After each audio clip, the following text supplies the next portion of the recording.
Que rien ne te trouble, mon âme, que rien ne t'effraie. Dieu seul suffit.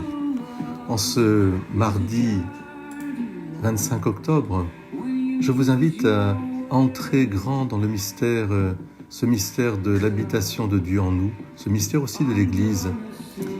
Saint Paul, dans l'Épître aux Éphésiens, nous dit aujourd'hui « Frères, par respect pour le Christ, soyez soumis les uns aux autres ». C'est-à-dire, il va l'expliquer, même si ce passage a toujours posé un problème dans notre mentalité, et avec juste titre, il faut savoir l'expliquer.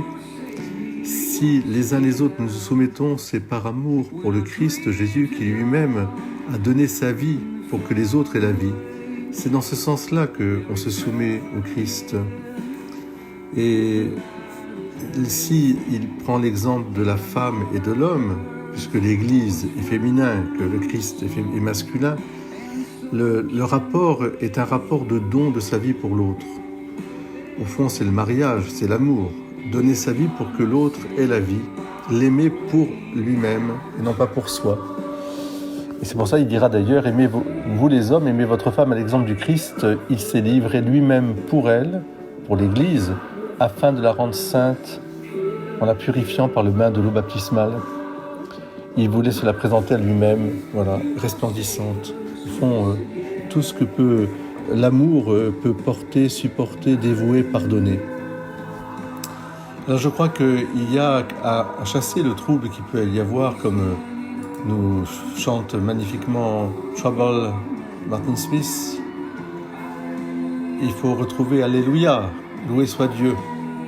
La vraie théologie de la libération, elle consiste justement à nous mettre en communion les uns les autres dans un don de soi, une communion qui est d'abord une communion à Dieu, qui nous montre comment aimer et qu'est-ce que veut dire aimer, jusqu'où doit aller aimer.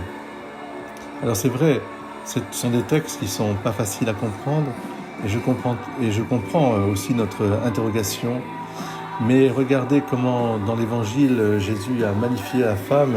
Il n'y a aucune opposition entre la femme et l'homme, il y a au contraire une complémentarité et une très grande dignité de la femme qui est porteur de vie, qui porte le monde et qui est le garant de l'amour dans le monde. S'il n'y a plus les femmes, je ne sais pas où serait l'amour. Alors merci. Très bon mardi à vous tous, que rien ne vous trouble. La graine a poussé, elle est devenue un arbre. Seigneur, tu es béni parce que tu as révélé les mystères du royaume tout petit. Très belle journée.